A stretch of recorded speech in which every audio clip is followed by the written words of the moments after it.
Prefiero verte muerta a seguir soportándote un día más. Esas fueron las palabras exactas que mi propia hija me gritó mientras me empujaba hacia la puerta de «En mi casa». ¿Y sabes qué? Decidí darle exactamente lo que quería. Suscríbete porque lo que hice después cambiará para siempre tu forma de ver la justicia familiar.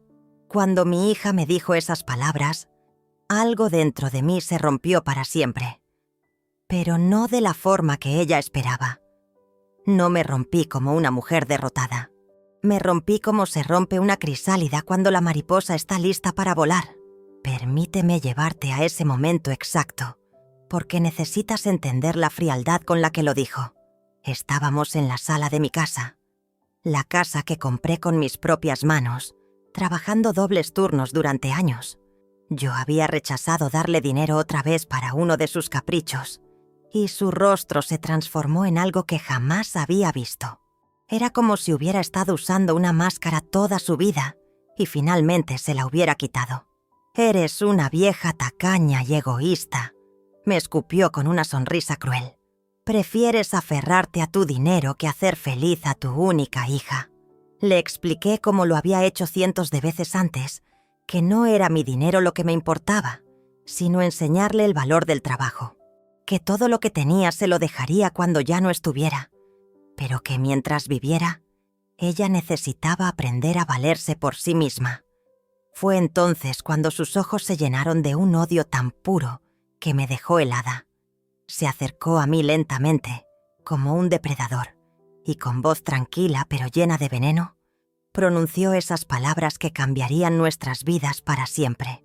En ese momento, mientras veía a mi única hija desearme la muerte con tanta tranquilidad, supe que había fallado como madre. Pero más importante, supe que había fallado conmigo misma al crear a este monstruo que llevaba mi sangre. Esa noche, mientras yacía en mi cama escuchando sus pasos furiosos en el piso de arriba, una idea comenzó a formarse en mi mente. Una idea terrible y hermosa a la vez. Si ella quería verme muerta, entonces iba a darle exactamente lo que pedía. Pero primero, antes de continuar con lo que hice, déjame explicarte cómo llegué hasta ese momento. Porque para entender la magnitud de lo que estaba a punto de hacer, necesitas conocer la historia completa de cómo una madre amorosa se transformó en la mujer que estuvo dispuesta a fingir su propia muerte para enseñarle una lección a su hija. Todo comenzó hace 25 años, cuando decidí ser madre soltera. Todo comenzó hace 25 años, cuando decidí ser madre soltera y cometí el error más grande de mi vida: malcriar a Carmen desde el primer día. Su padre era un hombre casado que me prometió el cielo y las estrellas, pero cuando le conté del embarazo, desapareció como humo. En lugar de ver esto como una bendición disfrazada, lo interpreté como una tragedia que debía compensar dándole a mi hija todo lo que yo no había tenido. Crecí en la pobreza. Mi propia madre trabajaba limpiando casas ajenas mientras yo cuidaba a mis hermanos menores. Juré que mi hija nunca pasaría por eso. Cuando nació Carmen, prometí que ella sería una princesa en un mundo que había sido cruel conmigo. Trabajé 3 empleos durante sus primeros años. Por las mañanas limpiaba oficinas, por las tardes vendía cosméticos de puerta en puerta y por las noches cosía ropa para vecinas. Todo el dinero que ganaba se lo invertía a ella. Ropa de marca, juguetes costosos, clases de piano que nunca practicaba. El primer error llegó cuando tenía 5 años. Habíamos ido al supermercado y ella vio una muñeca carísima. Comenzó a llorar y a hacer berrinche en medio del pasillo. La gente nos miraba y yo me sentí tan avergonzada que cedí. Compré la muñeca con el dinero del alquiler. «Mami te ama más que a nada en el mundo», le susurré mientras la cargaba con su nuevo juguete. Lo que no sabía era que estaba plantando las semillas de mi propia destrucción. A los 8 años, Carmen ya había aprendido que las lágrimas y los gritos eran monedas de cambio. Nunca le dije no, sin que después terminara cediendo. Cuando otras madres en el colegio comentaban sobre límites y disciplina, Yo pensaba que no entendían. Mi hija no era como las demás. Ella merecía más porque había nacido sin padre. Los años de adolescencia fueron una escalada constante. Fiestas caras, ropa de diseñador, un automóvil nuevo para su cumpleaños 16. Cada vez que intentaba hablar sobre responsabilidad o gratitud, ella me recordaba lo duro que había sido crecer sin papá y cómo era mi obligación compensar ese vacío. «Tú decidiste tenerme», me decía con esa frialdad que ya comenzaba a desarrollar. «Ahora asume las consecuencias». Durante la universidad, las demandas se volvieron más sofisticadas. No solo quería matrícula y apartamento, exigía dinero para viajes, joyas, experiencias que sus compañeras de clase más adineradas disfrutaban. Refinancié la casa 2 veces para mantener su estilo de vida. El momento decisivo llegó cuando se graduó. En lugar de buscar trabajo, anunció que había decidido tomarse un año sabático para encontrar su pasión. Ese año se convirtió en 2, luego 3. Ahora tenía 28 años y nunca había trabajado un día completo en su vida. Lo más doloroso era ver cómo me trataba cuando pedía dinero. Ya no había «por favor» ni «gracias». Solo exigencias entregadas con la frialdad de quien da órdenes a un empleado. Y yo, como una tonta, seguía obedeciendo porque pensaba que el amor incondicional significaba dar sin límites. La realidad me golpeó esa noche. Después de que me deseara la muerte con tanta facilidad, finalmente entendí que había creado un monstruo. Pero más importante, entendí que tenía el poder de deshacerlo. Mientras yacía despierta esa madrugada, recordé las palabras de mi abuela. «Hija, el amor sin límites no es amor, es cobardía». Ahora comprendía lo que quiso decir. Ahora que reflexiono sobre todo lo que pasó, me doy cuenta de que las señales estuvieron ahí desde muy temprano. Pero yo estaba tan ciega por mi culpa de ser madre soltera que las interpreté como fases normales del desarrollo. El primer indicio verdaderamente alarmante ocurrió cuando Carmen tenía 12 años. Habíamos ido a visitar a mi hermana Elena, quien tenía una hija de la misma edad. Las 2 niñas estaban jugando en el patio cuando escuché gritos. Salí corriendo y encontré a mi sobrina llorando en el suelo, con un raspón en la rodilla. «Se cayó sola», dijo Carmen con una sonrisa extraña.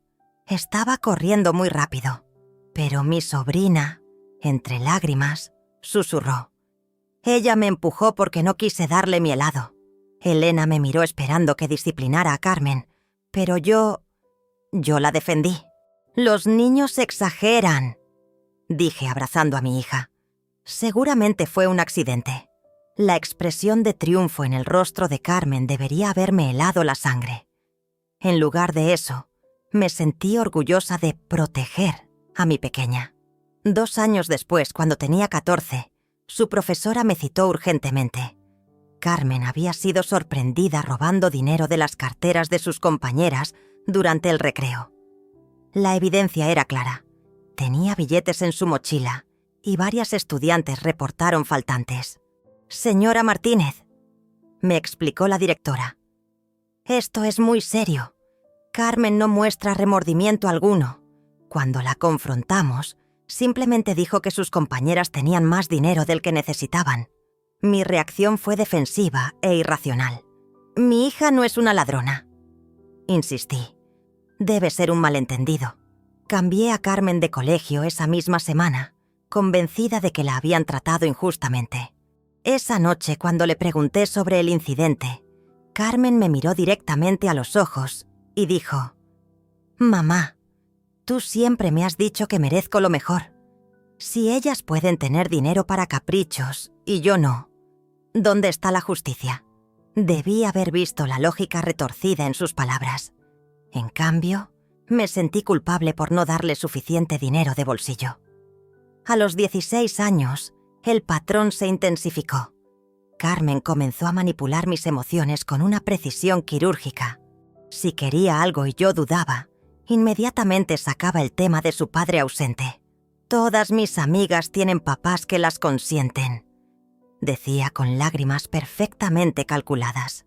Yo solo te tengo a ti, y ni siquiera puedes hacer esto por mí. Era un chantaje emocional puro, pero yo caía cada vez. Me sentía tan culpable por la ausencia de su padre, que compensaba con cosas materiales y permisividad total. El momento más revelador llegó durante su graduación de secundaria. Había organizado una fiesta costosa en un hotel elegante, invitando a toda su clase. A mitad de la celebración, una de sus compañeras se acercó para agradecerme. «Señora Martínez, qué generosa es usted. Carmen nos contó que heredó todo este dinero de su abuelo fallecido». Mi corazón se detuvo. Mi padre había muerto años atrás sin dejar herencia alguna. Carmen había inventado una historia elaborada para explicar nuestro aparente dinero, evitando admitir que su madre trabajaba como esclava para mantener su estilo de vida. Cuando la confronté después de la fiesta, su respuesta me dejó sin palabras. «¿Y qué querías que dijera? ¿Que mi mamá hace 3 trabajos para mantenerme?» Eso sería humillante. No humillante para ella por la situación, sino humillante para ella que su madre fuera trabajadora. En ese momento, una parte de mí comenzó a despertar del hechizo, pero todavía no tenía la fuerza para actuar. Los años universitarios trajeron una escalada en su desprecio sutil. Ya no se molestaba en ocultar su desdén por mi condición social baja, como ella lo llamaba. Traía amigas a casa, y yo podía escuchar cómo les decía que yo era la empleada cuando sonaba el teléfono. Debí haber actuado entonces. Debí haber puesto límites cuando aún había tiempo de corregir el rumbo. Pero estaba tan atrapada en mi propia culpa y mi necesidad desesperada de ser amada que seguí alimentando al monstruo que había creado. Hasta esa noche cuando finalmente mostró sus verdaderos colmillos y me deseó la muerte. Ahí entendí que ya no había vuelta atrás. Los últimos 2 años antes de esa noche fatídica fueron como vivir con una extraña que llevaba el rostro de mi hija. Carmen había regresado de la universidad convertida en alguien que apenas reconocía, pero yo seguía aferrada a la esperanza de que encontrara su camino. Sus demandas económicas se habían vuelto descabelladas. Ya no pedía dinero para gastos básicos, exigía fondos para inversiones en su futuro, que nunca se materializaban. Un mes era un curso de coaching empresarial que costaba $3,000. Al siguiente, necesitaba capital para iniciar un negocio de productos de belleza que abandonó después de comprar el inventario. «Mamá, no entiendes cómo funciona el mundo moderno», me decía con esa sonrisa condescendiente que había perfeccionado. «La gente exitosa invierte en oportunidades. Tú piensas como pobre». Cada crítica era una puñalada envuelta en terciopelo. Me hacía sentir ignorante, anticuada, como si mi experiencia de décadas trabajando y ahorrando no valiera nada comparada con sus ideas brillantes que nunca funcionaban. La situación se volvió insostenible cuando comenzó a traer inversionistas a casa. Hombres mayores, bien vestidos, que hablaban de negocios mientras yo servía café y me trataban como la sirvienta. Carmen los presentaba como socios potenciales, pero yo veía la forma en que la miraban y cómo ella coqueteaba descaradamente. «¿No te da vergüenza?», le pregunté una noche después de que uno de esos hombres se marchara dejando un sobre con dinero. «Ese señor es casado y tiene hijos de tu edad». Su respuesta me heló. «Mamá, yo uso mis recursos disponibles. Tú usas tus manos para limpiar. Yo uso mi inteligencia y mi apariencia. ¿Cuál es la diferencia?». La diferencia era la dignidad, pero ya era evidente que para Carmen esa palabra no tenía significado. Las cosas empeoraron cuando comenzó a revisar mis estados financieros.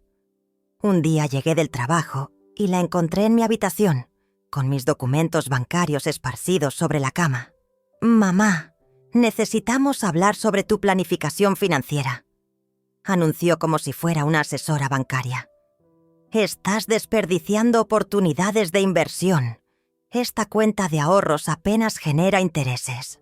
Le expliqué que ese dinero era mi seguridad, mis ahorros de toda una vida de trabajo duro. Pero ella ya había calculado cuánto podía prestarse para sus proyectos. Es una inversión temporal. Insistía. Te devolveré todo con intereses cuando mi negocio despegue. Naturalmente, nunca había intereses ni devoluciones. Cada préstamo desaparecía en gastos frívolos. Cenas costosas, ropa de diseñador, viajes de fin de semana que documentaba obsesivamente en redes sociales para mantener una imagen de éxito. El punto de quiebre llegó 3 meses antes de esa noche terrible. Carmen había vaciado mi cuenta de emergencia, $5,000 que había tardado 2 años en ahorrar, para financiar lo que llamaba un retiro espiritual de crecimiento personal en una playa caribeña. Cuando regresó, bronceada y relajada, yo estaba al borde de la desesperación. Había tenido que pedir prestado dinero para pagar las facturas básicas. Mamá, el retiro fue transformador. Me contó mientras desempacaba souvenirs caros. Conocí a personas increíbles. Un empresario me ofreció una oportunidad de negocio que podría hacernos millonarias. Carmen, necesito que me devuelvas ese dinero, le dije con la voz quebrada. Tuve que empeñar las joyas de la abuela para pagar la electricidad. Su reacción fue explosiva. Siempre es lo mismo contigo. Dinero, dinero, dinero. Nunca puedes alegrarte por mis éxitos. Eres tan mezquina que prefieres joyas viejas antes que el futuro de tu hija. Esa pelea duró horas. Carmen me acusó de ser egoísta, de no creer en ella, de sabotear sus sueños. Yo traté de explicarle que no era sobre el dinero, sino sobre la responsabilidad, pero ella ya había cerrado sus oídos a cualquier cosa que no fuera adulación completa. Ahora veo que esa discusión fue el ensayo general para la confrontación final.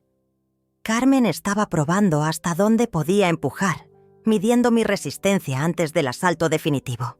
El monstruo que había criado estaba listo para devorar completamente a su creadora. Esa madrugada, después de que Carmen me deseara la muerte con tanta frialdad, me quedé despierta hasta el amanecer, no llorando, como habría hecho antes.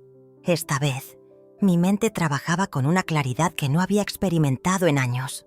Prefiero verte muerta, había dicho. Las palabras resonaban en mi cabeza, pero ya no como dagas que me herían.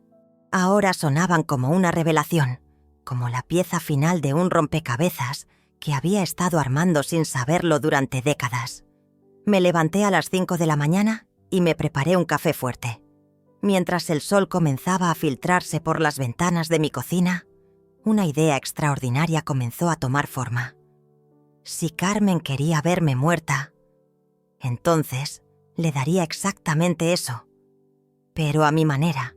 La primera fase del plan era simple. Necesitaba desaparecer, pero no cualquier desaparición. Tenía que ser convincente, definitiva, que no dejara dudas de que había fallecido. Carmen necesitaba experimentar plenamente las consecuencias de sus deseos. Durante los siguientes días, comencé a hacer preparativos discretos. Primero, consulté con un abogado diferente al que manejaba mis asuntos habituales. Le expliqué que quería hacer modificaciones importantes a mi testamento, sin que nadie se enterara. ¿Está usted enferma, señora Martínez?, preguntó el joven abogado, preocupado por la urgencia de mi solicitud. Digamos que he tenido una revelación sobre ciertas personas en mi vida, respondí. Quiero asegurarme de que mis verdaderos deseos se cumplan después de mi partida. Reestructuré completamente mi herencia. Carmen seguiría siendo beneficiaria, pero con condiciones que ella no conocería hasta el momento preciso. El dinero estaría disponible, sí, pero acompañado de algunas sorpresas que le enseñarían el verdadero valor de lo que había perdido. El segundo paso fue más complejo. Necesitaba crear evidencia convincente de mi muerte, sin involucrar autoridades reales. Aquí es donde mi experiencia laboral de toda la vida me ayudó. Después de décadas trabajando en diferentes oficinas, había desarrollado contactos en muchos lugares inesperados. Roberto, un viejo amigo que trabajaba en una funeraria, me debía varios favores. Años atrás, cuando su hijo tuvo problemas legales, Yo había prestado dinero para el abogado sin pedirle garantías ni intereses. «Mercedes, ¿qué locura es esta?», me preguntó cuando le expliqué lo que necesitaba. «No puedo falsificar documentos de defunción. No te estoy pidiendo que falsifiques nada oficial», le aclaré. «Solo necesito que me ayudes a crear una representación convincente para alguien que no va a investigar demasiado profundo». Roberto conocía mi situación con Carmen. Había sido testigo de su comportamiento despreciativo durante el funeral de mi madre, cuando ella se quejó abiertamente de tener que perder tiempo en ceremonias deprimentes, cuando podía estar haciendo cosas más importantes. Después de mucha persuasión, Roberto accedió a ayudarme con una condición. Tendría que ser algo temporal y sin consecuencias legales reales. Podía proporcionarme algunos elementos teatrales, pero yo tendría que manejar todo lo demás. El tercer elemento crucial era encontrar un lugar donde desaparecer de manera creíble. Recordé a mi prima Dolores, que se había mudado a un pueblo pequeño a 3 horas de la ciudad después de su jubilación. Habíamos perdido contacto durante años, pero cuando la llamé y le expliqué mi situación, se ofreció inmediatamente a ayudarme. «Esa muchacha siempre me dio mala espina», confesó Dolores. «Desde pequeña tenía algo calculador en los ojos. Ven acá, prima. Mi casa es tu casa el tiempo que necesites». El plan comenzó a tomar forma con detalles específicos. Simularía un accidente en el lago cercano durante una caminata matutina. Dejaría mi auto estacionado en el área de recreación, con mis pertenencias personales esparcidas cerca del agua, como si hubiera ocurrido una tragedia. Mi celular quedaría en el fondo del lago, aparentemente perdido durante una caída accidental. Mientras tanto, estaría escondida en casa de Dolores, observando desde la distancia cómo Carmen reaccionaba a mi ausencia. ¿Cuánto tiempo tardaría en reportar mi desaparición? Si mostraría genuina preocupación o si su primera reacción sería revisar mis cuentas bancarias. Pero la parte más brillante del plan era el final. Esperaría hasta el funeral, porque Carmen definitivamente organizaría uno. Necesitaría el drama y la atención. Y aparecería en el momento más oportuno, no para humillarla públicamente, aunque eso sería inevitable, sino para entregarle exactamente lo que había pedido: las llaves de una casa vacía y la herencia de una madre muerta, tal como ella lo deseaba. Durante una semana perfeccioné cada detalle, cada contingencia, y por primera vez en años me sentí completamente en control de mi destino. El día elegido para mi muerte amaneció perfecto. Cielo despejado, temperatura ideal para una caminata matutina. Carmen había salido la noche anterior y no había regresado, algo que se había vuelto rutinario en las últimas semanas. Era el momento ideal para ejecutar mi plan. A las 5 de la mañana, cargué mi auto con los elementos necesarios. Una mochila vieja con algunas pertenencias que haría parecer que había salido a caminar. Ropa de cambio escondida en una bolsa impermeable. Y lo más importante, una nota de suicidio que había redactado cuidadosamente. La nota era mi obra maestra psicológica. No mencionaba a Carmen directamente, pero cualquiera que la leyera entendería el mensaje. Hablaba de sentirme una carga para las personas que amo y de liberar a mi familia del peso de mantenerme. Cada palabra había sido elegida para máximo impacto emocional. Conduje hasta el lago San Miguel, un lugar donde Carmen y yo habíamos ido cuando era pequeña.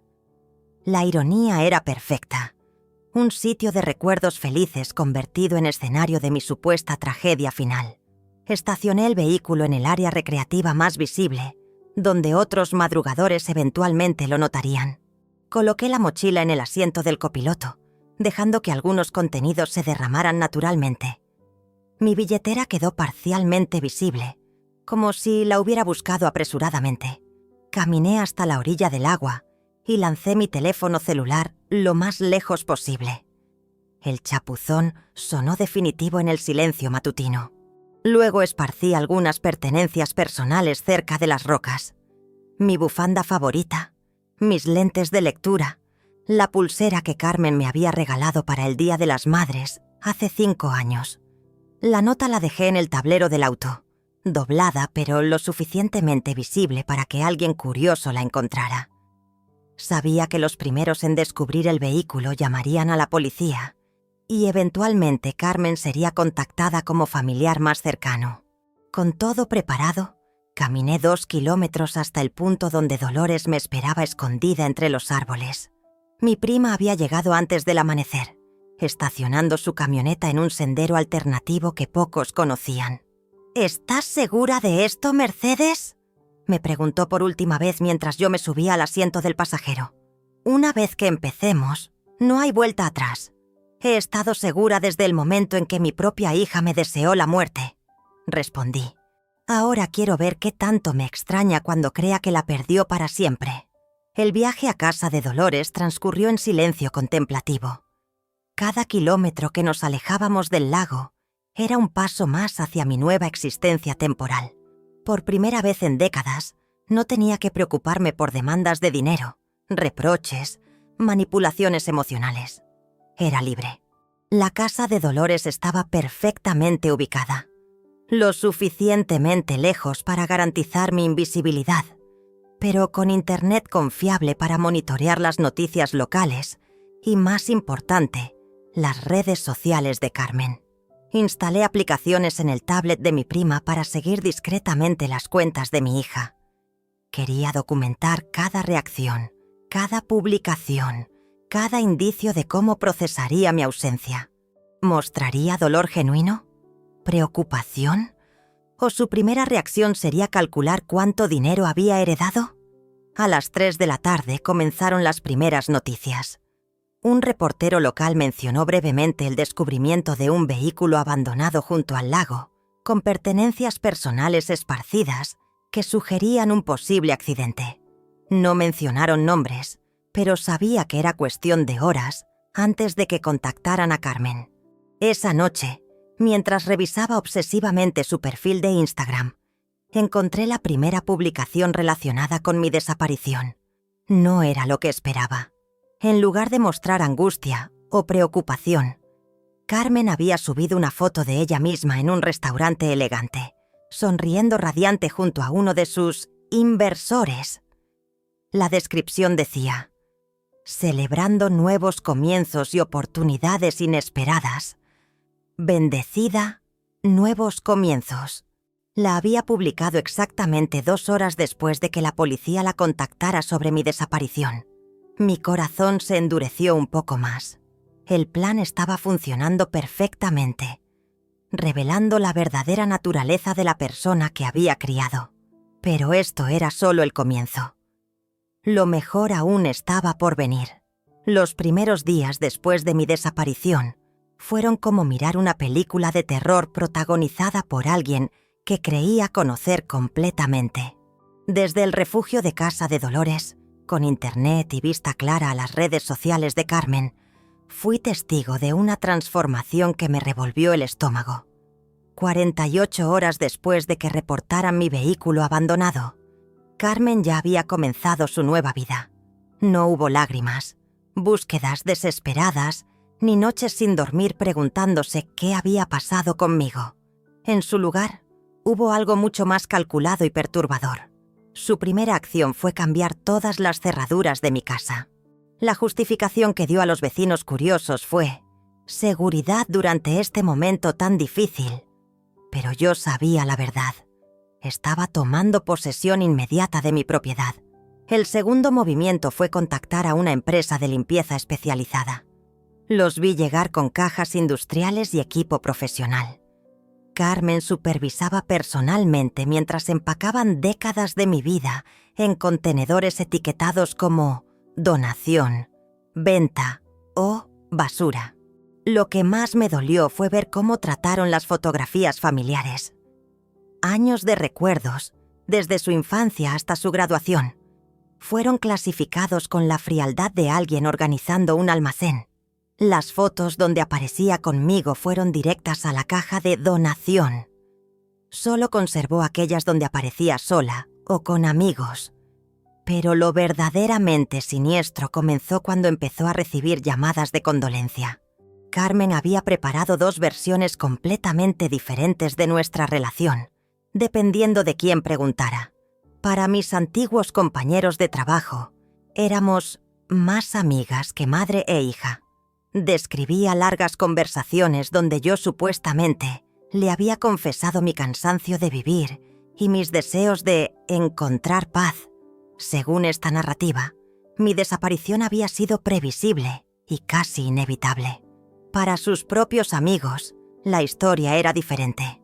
Yo había sido una madre sobreprotectora y controladora, que finalmente había entendido que necesitaba dejarla ser libre. Mi supuesta muerte era presentada como un acto final de amor materno, liberándola de responsabilidades familiares. Lo más perturbador era la naturalidad con que alternaba entre estas versiones contradictorias. Podía llorar genuinamente mientras hablaba con una vecina sobre lo mucho que me extrañaba, y 5 minutos después celebrar su libertad recién encontrada en una llamada con un amigo. El tercer día descubrí algo que me heló la sangre. Carmen había comenzado a investigar el valor de mercado de mi casa. Encontré evidencia a través de búsquedas online que hacía desde mi propia computadora. Sitios de bienes raíces, calculadoras de valor inmobiliario, contactos con agentes especializados en ventas rápidas por herencia. No estaba procesando mi pérdida, estaba calculando sus ganancias. El cuarto día llegó el momento más revelador. Carmen invitó a casa a Marcos, uno de sus inversionistas regulares. Desde las cámaras de seguridad que había instalado secretamente antes de desaparecer, los observé recorriendo mi hogar como si fuera una propiedad en venta. Una vez que se resuelvan los papeleos legales, esto será perfecto para nuestro proyecto. Escuché decir a Marcos mientras examinaban la cocina. La ubicación es ideal y el espacio tiene potencial comercial. Carmen asentía entusiasmada. Mamá siempre decía que esta casa era su inversión para mi futuro. Ahora finalmente podré hacer algo productivo con ella. Esa conversación me confirmó lo que ya sospechaba. Carmen no solo había anticipado mi muerte, sino que ya tenía planes específicos para monetizar mi ausencia. El quinto día encontré la prueba definitiva de su naturaleza.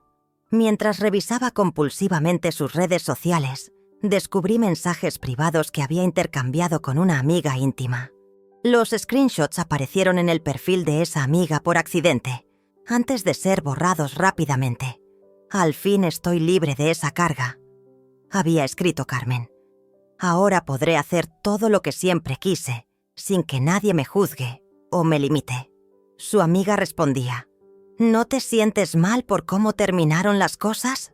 La respuesta de Carmen fue escalofriante. Ella eligió su destino. Yo solo estoy aprovechando las oportunidades que me dejó. En ese momento supe que mi plan estaba funcionando perfectamente. Carmen se estaba revelando completamente, mostrando una faceta que probablemente nunca había permitido que nadie viera antes. Pero también supe que lo peor estaba por venir. Una semana después de mi desaparición, cuando las autoridades declararon oficialmente que la búsqueda había cambiado de rescate a recuperación de cuerpo, Carmen anunció que organizaría mi funeral. Su justificación pública fue emotiva y convincente, pero yo conocía sus verdaderas motivaciones. Mamá merece un envío digno, declaró en una publicación de Facebook que recibió cientos de reacciones compasivas. Aunque no tengamos su cuerpo físico, su espíritu necesita descansar y nosotros necesitamos cerrar este capítulo doloroso. Desde mi escondite, observé cómo Carmen se transformó súbitamente en la organizadora de eventos más eficiente que jamás había visto. La misma mujer que no podía levantarse antes del mediodía para buscar trabajo, ahora se despertaba a las 7 para coordinar cada detalle de mi ceremonia fúnebre. Su primera parada fue la funeraria más cara de la ciudad. No la modesta empresa familiar donde habíamos sepultado a mi madre, sino un establecimiento lujoso que anunciaba servicios premium para familias distinguidas. El presupuesto que solicitó era equivalente a mi salario de 6 meses, pero Carmen lo justificó con lágrimas perfectamente cronometradas. «Es lo mínimo que puedo hacer por ella», sollozó ante el director funerario. «Mi mamá se sacrificó toda la vida por darme lo mejor. Ahora es mi turno de honrarla apropiadamente». El funeral que diseñó era una producción teatral digna de Broadway. Flores importadas, música de cuarteto de cuerdas, un salón con capacidad para 200 personas y un banquete posterior que incluía catering gourmet. Todo financiado con adelantos sobre mi supuesta herencia que había conseguido a través de prestamistas privados. Lo más bizarro era ver cómo Carmen había comenzado a reescribir completamente nuestra historia familiar. Durante las reuniones de planificación, describía una relación madre-hija que nunca había existido. Según sus relatos, yo había sido una empresaria visionaria, que había invertido estratégicamente para asegurar su futuro. Mi mamá siempre me decía que el dinero debía trabajar para uno, no al revés. Le explicó al florista, mientras elegía arreglos de orquídeas que costaban más que mi renta mensual. Ella habría querido que esta ceremonia reflejara los valores de excelencia que me enseñó. Para el 7º día, Carmen había enviado invitaciones personalizadas a más de 150 personas. La lista incluía vecinos que apenas me conocían, compañeros de sus trabajos temporales que nunca habían interactuado conmigo, e incluso influencers locales que habían aceptado asistir por la cobertura mediática potencial. Cada invitación incluía una biografía de mi vida completamente ficticia. Según Carmen, yo había sido una emprendedora silenciosa que había construido un patrimonio familiar considerable a través de inversiones discretas pero lucrativas. La mujer que limpiaba oficinas para pagar sus caprichos había sido transformada en una magnate financiera secreta. La ceremonia misma fue diseñada como un espectáculo multimedia. Carmen contrató fotógrafos profesionales, videógrafos e incluso un drone para capturar momentos aéreos emotivos del cementerio. Su justificación era preservar recuerdos para futuras generaciones familiares. Pero yo sabía que planeaba monetizar este contenido posteriormente. El 8º día, mientras revisaba los preparativos finales, descubrí el aspecto más maquiavélico de su plan. Carmen había configurado múltiples plataformas de donación online, solicitando contribuciones para honrar la memoria de Mercedes Martínez y continuar su legado de generosidad comunitaria. La descripción en estas plataformas era una obra maestra de manipulación emocional. Mercedes Martínez falleció trágicamente, dejando atrás a su hija única, quien ahora debe continuar sola los proyectos caritativos que su madre había iniciado. Cada contribución ayudará a mantener vivo el espíritu altruista de esta mujer extraordinaria. Por supuesto, nunca había iniciado proyectos caritativos, pero Carmen había creado evidencia falsa. Páginas web temporales, testimonios fabricados de personas supuestamente beneficiadas por mi generosidad, incluso certificados de organizaciones benéficas que no existían. En menos de 48 horas, estas campañas habían recaudado más de $15,000 de personas bien intencionadas que creían estar honrando la memoria de una filántropa local desaparecida. El 9º día llegó la confirmación final de que Carmen había convertido mi muerte en una empresa lucrativa. Recibió una llamada de una productora de televisión local interesada en documentar la historia inspiradora de una hija que honra el legado materno a pesar de la tragedia. Carmen aceptó inmediatamente la propuesta, negociando incluso una compensación económica por los derechos exclusivos de su historia personal. Iba a cobrar por contar la versión ficticia de nuestra relación en televisión nacional. Mientras observaba estos preparativos desde la distancia, sentí una mezcla extraña de horror y admiración. Carmen había demostrado tener habilidades organizativas y empresariales extraordinarias cuando estaba motivada por la codicia. Si hubiera aplicado esta energía a construir una vida honesta, podría haber sido genuinamente exitosa. Pero había elegido el camino más fácil: explotar mi muerte para obtener beneficios inmediatos. El funeral estaba programado para el día siguiente. Era hora de preparar mi gran entrada. La noche anterior al funeral, mientras Carmen ultimaba los detalles de mi supuesta ceremonia de despedida, yo descubrí algo que transformó mi dolor en una furia fría y calculada. Lo que encontré esa noche cambió para siempre la naturaleza de mi venganza. Dolores había salido a comprar provisiones para mi gran reaparición del día siguiente, dejándome sola con mi tablet y una curiosidad que no pude contener. Decidí hacer algo que había evitado durante toda la semana: revisar las cuentas bancarias personales de Carmen a través de los accesos que había configurado años atrás cuando la ayudaba con sus emergencias financieras. Lo que descubrí me dejó sin respiración. Carmen no solo había estado gastando mis ahorros durante los últimos años, había estado robándome sistemáticamente mediante transferencias electrónicas no autorizadas, pequeñas cantidades al principio, que escalaron hasta sumas considerables en los últimos meses. Había perfeccionado un sistema donde retiraba dinero gradualmente, siempre por debajo de los umbrales que activarían alertas bancarias automáticas. Pero eso no era lo peor. Los registros mostraban transferencias regulares hacia cuentas de terceros que reconocí inmediatamente. Los nombres de sus inversionistas. Carmen no estaba recibiendo dinero de estos hombres mayores a cambio de oportunidades románticas. Les estaba pagando con mi dinero para que fingieran ser socios comerciales legítimos. Toda su vida de supuesta empresaria independiente había sido financiada con los ahorros que yo había acumulado, trabajando turnos dobles durante décadas. Cada oportunidad de negocio, cada inversión estratégica, cada lujo que se permitía, salía directamente de mis cuentas bancarias. Profundicé más en los registros y encontré evidencia de algo aún más perturbador.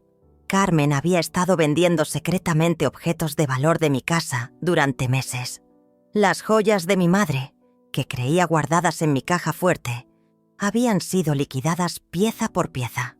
Los muebles antiguos que había heredado de mi abuela habían sido reemplazados por réplicas baratas que esperaba que no notara. Incluso había vendido mi póliza de seguros de vida, cobrando su valor en efectivo y usando ese dinero para financiar su retiro espiritual caribeño. La mujer que había criado no solo me robaba mientras vivía, había estado preparándose meticulosamente para mi muerte durante años. Pero la revelación más devastadora llegó cuando encontré correspondencia entre Carmen y un abogado especializado en herencias. Los emails databan de 6 meses atrás, mucho antes de nuestra pelea final. Carmen había estado consultando sobre procedimientos legales para declarar a una persona mentalmente incompetente para manejar sus propios asuntos financieros. El plan era diabólico en su simplicidad. Carmen intentaría declararme incapacitada mentalmente, obtener poder legal sobre mis finanzas e institucionalizarme en un hogar de ancianos barato, mientras vaciaba completamente mis cuentas. Mi desaparición había sido simplemente una oportunidad imprevista que aceleró su cronograma original. Los emails revelaban detalles escalofriantes de su estrategia. Había consultado sobre medicamentos que podían simular síntomas de demencia temprana. Había investigado instituciones psiquiátricas con historiales de negligencia, donde podría depositarme indefinidamente. Había calculado exactamente cuánto tiempo necesitaría para transferir todos mis bienes a su nombre antes de que alguien pudiera intervenir legalmente. En uno de los mensajes más recientes, fechado apenas 2 semanas antes de nuestra confrontación final, Carmen escribía: «El plan está funcionando perfectamente. Ella está cada vez más aislada socialmente y emocionalmente dependiente de mí. Un par de episodios más en público y tendré suficiente evidencia para proceder con la declaración de incompetencia». Ahí entendí que nuestras peleas no habían sido explosiones espontáneas de frustración mutua. Carmen había estado manipulando deliberadamente cada interacción para crear un patrón documentado de mi supuesta inestabilidad mental. Cada argumento había sido cuidadosamente provocado y posteriormente reportado a su abogado como evidencia de mi deterioro cognitivo. La noche que me dijo que prefería verme muerta no había sido un momento de crueldad impulsiva. Había sido el paso final en una campaña calculada para destruir completamente mi autonomía y apropiarse de toda mi vida. Mientras procesaba esta información, sentí cómo algo fundamental cambiaba dentro de mí. El dolor maternal que había sentido durante la última semana se transformó en algo mucho más poderoso y peligroso. Carmen no era simplemente una hija malagradecida. Era una depredadora que había estado casándome metódicamente durante años.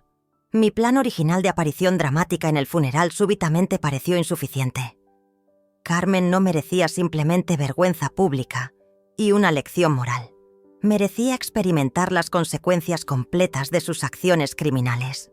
Esa noche, mientras Carmen dormía en y cama, probablemente soñando con todo el dinero que recibiría de las donaciones del funeral, yo estaba despierta rediseñando completamente mi estrategia de venganza. El funeral seguiría siendo el escenario, pero la revelación sería mucho más devastadora de lo que había planeado originalmente. Carmen quería verme muerta para acceder a mi dinero.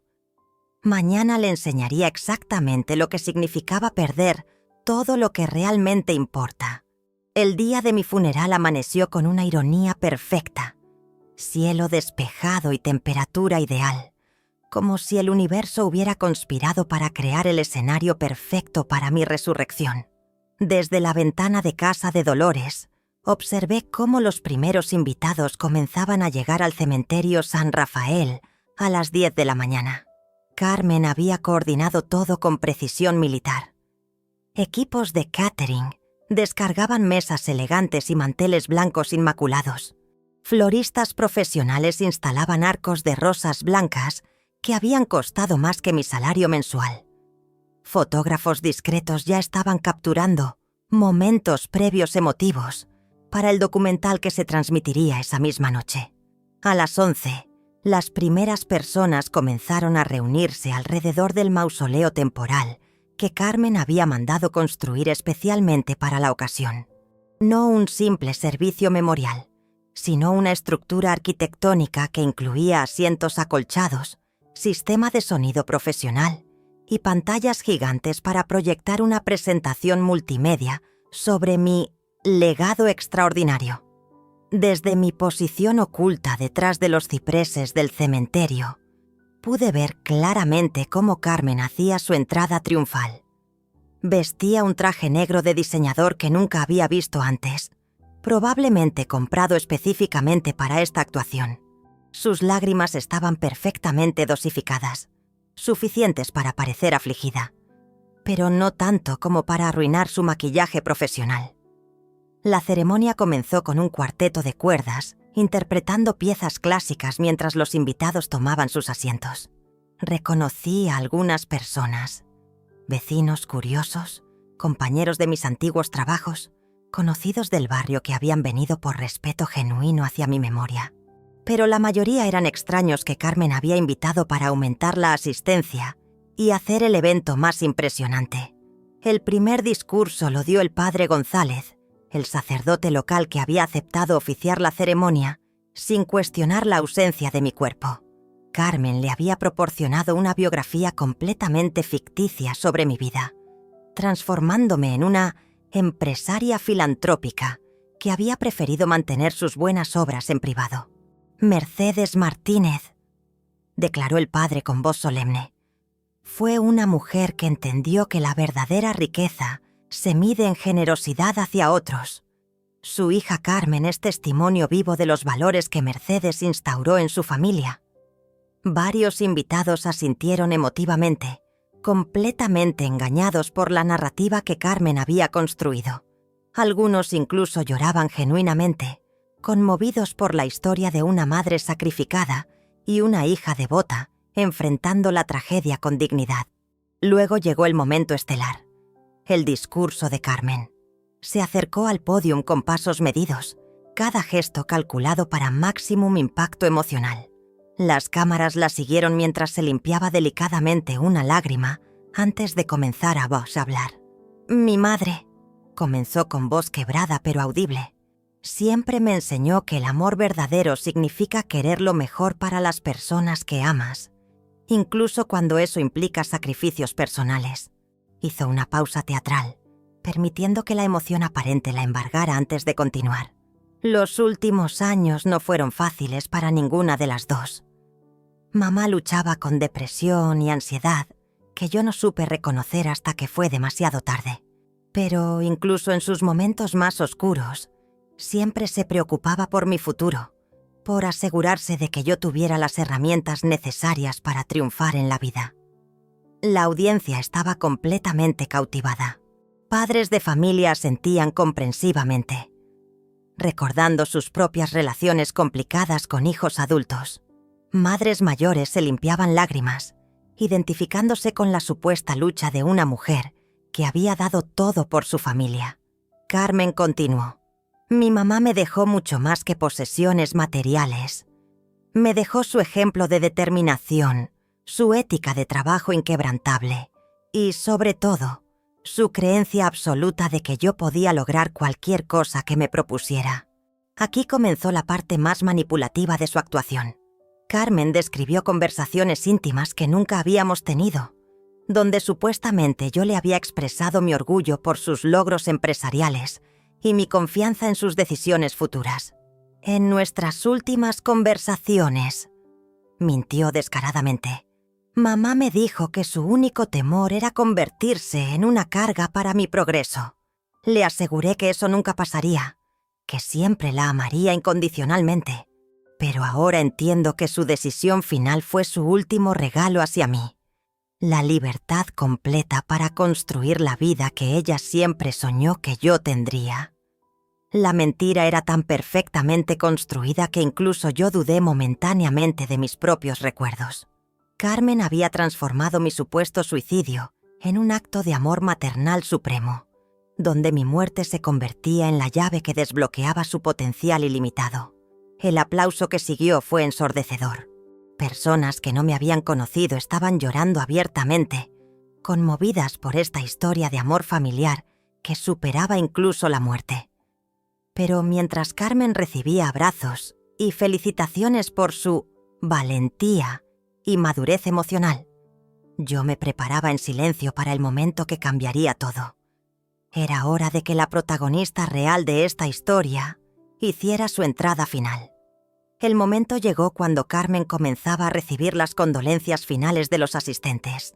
Había calculado perfectamente la sincronización, justo cuando la ceremonia alcanzaba su punto emocional más alto y antes de que la gente comenzara a dispersarse hacia el banquete posterior. Desde mi escondite detrás de los cipreses, caminé lentamente hacia el área principal del cementerio. Había elegido mi vestimenta cuidadosamente, el mismo vestido azul marino que llevaba el día que supuestamente desaparecí, pero impecablemente limpio y planchado. Quería que mi aparición fuera inmediatamente reconocible, pero también perturbadoramente perfecta. Los primeros en notarme fueron los niños. Una pequeña de unos 8 años tiró de la falda de su madre y señaló en mi dirección con curiosidad inocente. Su madre siguió la mirada y su rostro se transformó en una máscara de confusión absoluta. «Esa no es», murmuró, entrecerrando los ojos como si no pudiera confiar en su propia visión. El murmullo se extendió como ondas en un estanque. Conversaciones se interrumpieron abruptamente mientras más personas giraban para verme caminar tranquilamente hacia el grupo principal. Algunos invitados comenzaron a alejarse instintivamente, como si hubieran visto una aparición sobrenatural. Carmen estaba de espaldas a mí, abrazando efusivamente a la señora Morales del apartamento 4B, cuando el silencio sepulcral cayó sobre toda la congregación. El cuarteto de cuerdas dejó de tocar abruptamente. Los fotógrafos bajaron sus cámaras, indecisos sobre si lo que veían era real o una alucinación colectiva. «Gracias por venir a honrar la memoria de mi querida madre», escuché decir a Carmen sin voltear, interpretando el silencio como respeto reverencial. «Su presencia aquí significa...». Fue entonces cuando se dio cuenta de que algo estaba terriblemente mal. El abrazo con la señora Morales se había vuelto rígido. La mujer mayor miraba por encima del hombro de Carmen con ojos desorbitados, su boca abriéndose y cerrándose sin emitir sonido alguno. Carmen se separó lentamente y siguió la dirección de todas las miradas. Cuando me vio, su rostro atravesó por una secuencia fascinante de emociones. Confusión inicial, reconocimiento gradual, shock absoluto y finalmente, terror puro. «Hola, Carmen», dije con voz tranquila pero perfectamente audible en el silencio mortal que había caído sobre el cementerio. Lamento llegar tarde a mi propio funeral. El efecto fue inmediato y devastador. Varias personas gritaron. 2 señoras mayores se desmayaron simultáneamente. El padre González dejó caer su misal y comenzó a persignarse repetidamente, murmurando oraciones en latín. Los camareros dejaron caer bandejas enteras de canapés mientras huían hacia sus vehículos. Pero yo solo tenía ojos para Carmen, mi hija, la maestra manipuladora que había orquestado esta farsa elaborada. Estaba completamente paralizada. Su maquillaje perfecto comenzó a correrse, mientras lágrimas reales, no teatrales, brotaban de sus ojos. Esto no es posible», tartamudeó, retrocediendo instintivamente. Tú estás muerta. Encontraron tu auto, tu nota. Encontraron exactamente lo que yo quería que encontraran. Respondí, acercándome paso a paso. Después de todo, me enseñaste muy bien cómo crear narrativas convincentes para conseguir lo que uno quiere. Los invitados restantes, aquellos demasiado fascinados para huir, formaron un círculo irregular alrededor de nosotras. Algunos sostenían teléfonos, grabando lo que claramente se estaba convirtiendo en el evento más extraordinario de sus vidas. Carmen intentó recuperar su compostura, activando automáticamente su modo de manipulación emocional. «Mamá, no entiendo qué está pasando, pero estoy tan feliz de que estés viva. Todos estábamos tan preocupados». «¿Preocupados?», interrumpí sacando lentamente un folder lleno de documentos de mi bolso. «Como cuando transferiste $8,000 de mi cuenta de ahorros 2 días después de mi desaparición. O cuando contactaste a 3 agencias inmobiliarias para tasas de valorización de mi casa». Su rostro palideció visiblemente. Los murmullos de los espectadores se intensificaron mientras comenzaban a comprender que estaban presenciando algo mucho más complejo que una simple reunión familiar inesperada. «También encontré muy interesante», continué, abriendo el folder, «tu correspondencia con el abogado Herrera sobre procedimientos para declarar personas mentalmente incompetentes. Especialmente la parte donde discuten medicamentos para simular demencia temprana».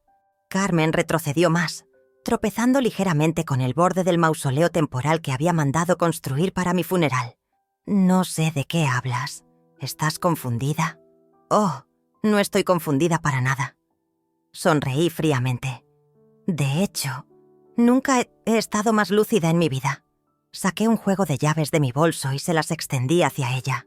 Las llaves de mi casa, brillantes y recién cortadas esa misma mañana. «Felicitaciones, Carmen. Conseguiste exactamente lo que querías. Prefieres verme muerta, ¿recuerdas?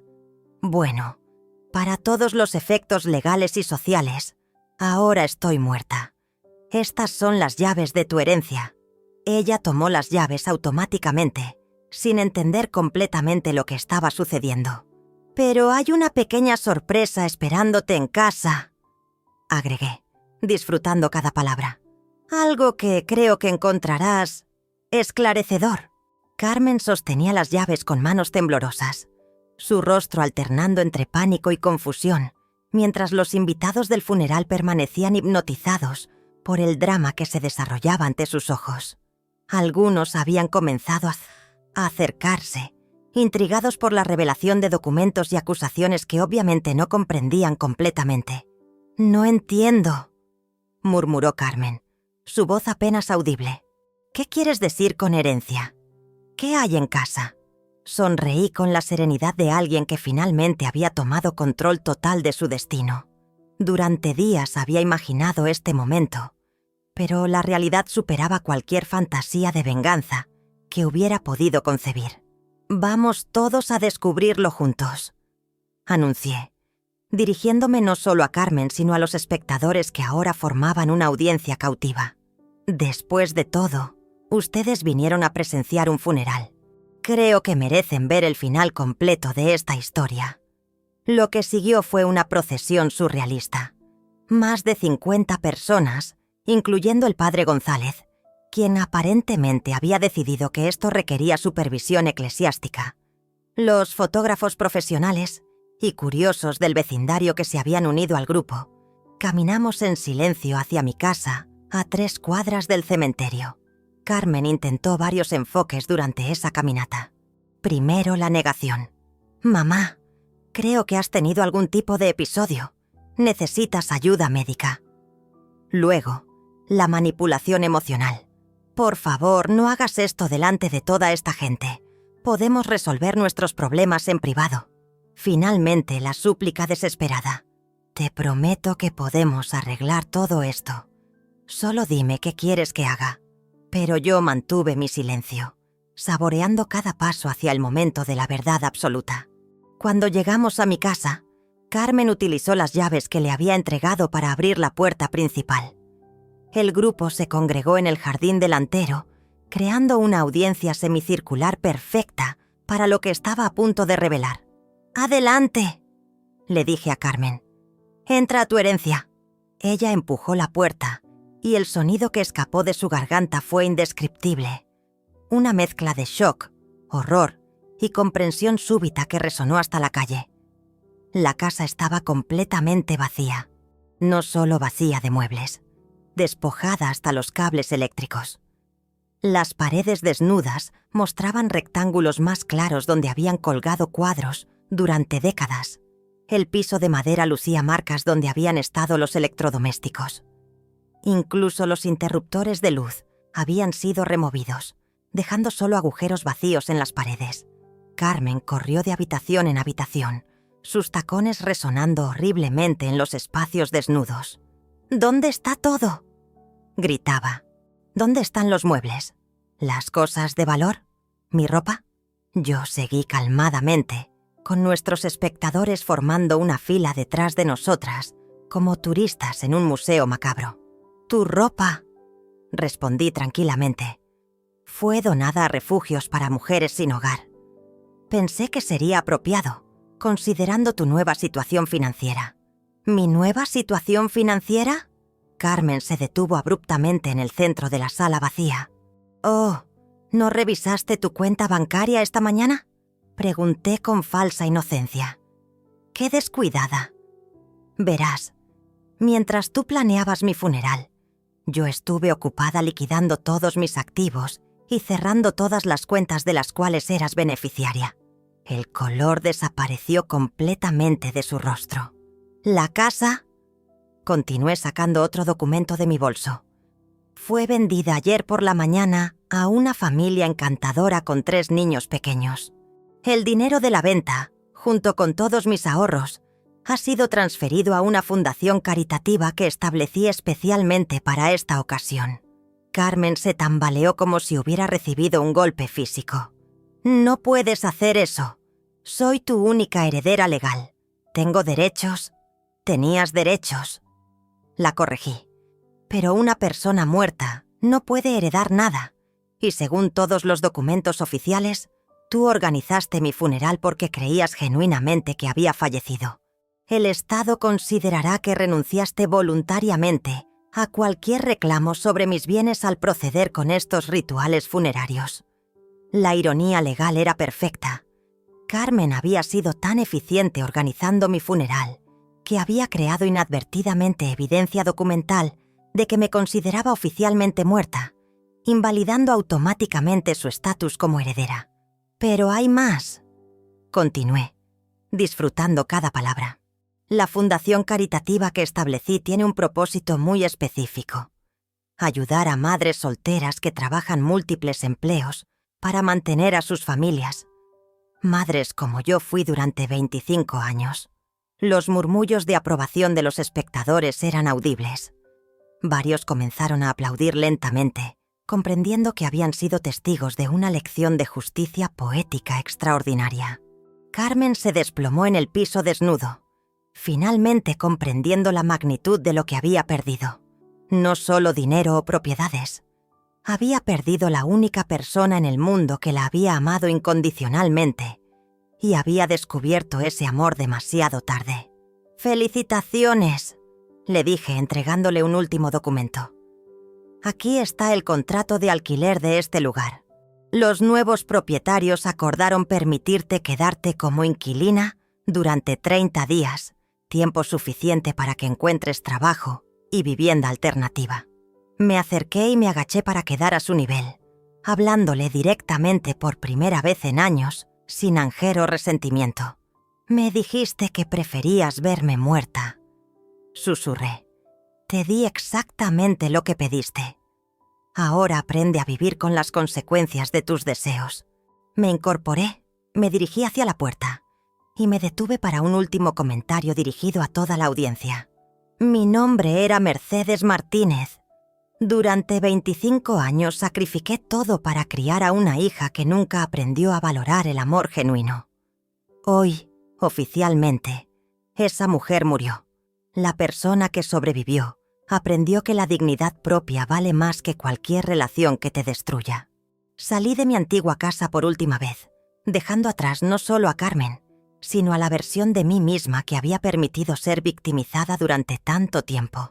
La mujer que caminó hacia su nueva vida esa tarde era alguien completamente diferente, libre, fuerte y finalmente en paz consigo misma.